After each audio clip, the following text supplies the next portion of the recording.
Recentemente eu postei esses shorts e descobri que a grande maioria das pessoas não sabiam que existiram obras coreanas de Street Fighter 2 nos anos 90.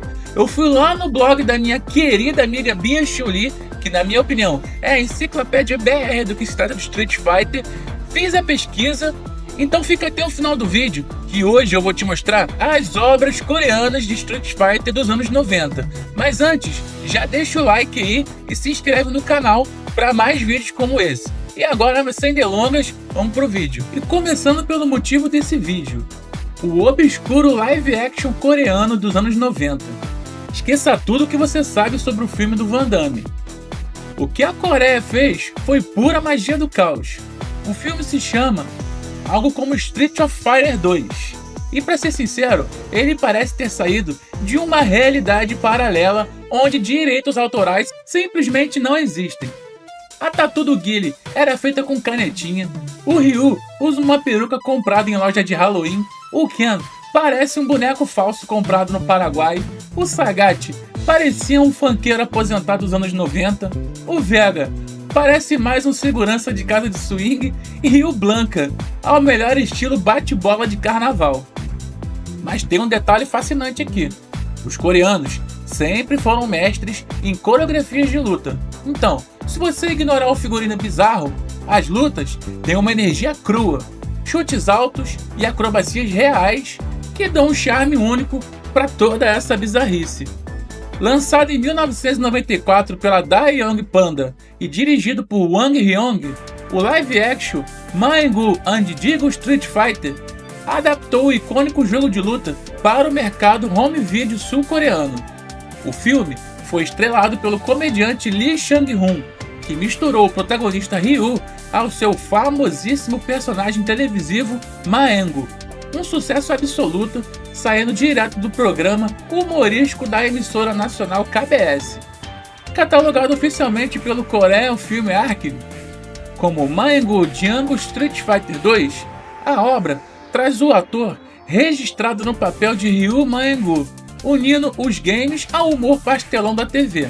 O enredo inseriu os lutadores clássicos em um cenário apocalíptico, repleto de explosões e incêndios urbanos, que foram recriados utilizando de forma criativa imagens de arquivo de séries de heróis japonesas como os Tokusatsu. O projeto fez parte de uma febre comercial da época, no qual produtoras locais criavam versões live action rápidas e de baixo custo de franquias famosas, para abastecer as locadoras de VHS do país. Toda a computação gráfica rudimentar, coreografias caricatas, figurinos artesanais refletiam a liberdade criativa e o charme das produções infantis coreanas dos anos 90. Divulgado massivamente em trailers de outras fitas populares pela Dai Young Panda, esse filme de orçamento modesto e tom paródico, ao melhor estilo esquete de Hermes e Renato, acabou marcando profundamente a memória afetiva de uma geração inteira de jovens na Coreia do Sul. Saindo do live action, a gente cai direto nos manhwas, que são quadrinhos coreanos. Se você acha que as histórias oficiais da Capcom já eram exageradas, você não viu nada perto do que os artistas coreanos faziam. O traço desses manhwas era muito mais agressivo, sombrio e muitas vezes extremamente violento. Era como se cada autor estivesse contando uma fanfic oficializada pela febre do momento. A marca era tão forte que cada país sentia a necessidade de criar a sua própria versão e do seu próprio jeito. E para fechar essa viagem bizarra no underground coreano, tem a animação coreana da franquia. Aqui o negócio fica ainda mais pitoresco. Se você está acostumado com aquele traço refinado e cinematográfico do anime japonês clássico, recomendo tomar o calmante.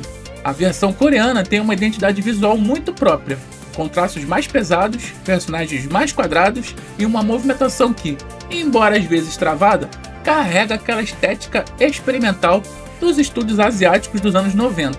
Não era uma cópia do Japão, era quase como se a Coreia estivesse reinterpretando o universo da Capcom através de somáticos, e existe uma sensação constante de que estamos vendo um Street Fighter de um universo alternativo. É aquela tradução perfeita de uma época em que os estúdios ainda estavam tentando entender como adaptar games para a TV, sem se preocupar em seguir um padrão global. Olhando hoje, essas produções podem parecer bizarras ou mal feitas, mas elas são um registro incrível de uma era orgânica dos videogames. Elas mostram um lado da cultura gamer que o tempo acabou escondendo sob as versões oficiais e perfeccionistas que temos hoje. Essas pérolas obscuras são ouro puro, porque elas provam que a paixão dos fãs, mesmo sem orçamento ou licença, consegue criar coisas inesquecíveis. Mas e você? Também acha que essas produções têm mais carisma que o vindouro novo filme de Street Fighter? Comenta aqui embaixo, essa eu quero saber realmente. E diz aí também se você já conhecia essas versões ou se eu deixei de citar alguma coisa. Se você curte esse lado desconhecido de história dos games, já deixa o like e se inscreve, porque se esse vídeo for bem, eu posso fazer a lista das produções bizarras americanas. Então vou ficando aqui, pessoal. Nos vemos no próximo vídeo.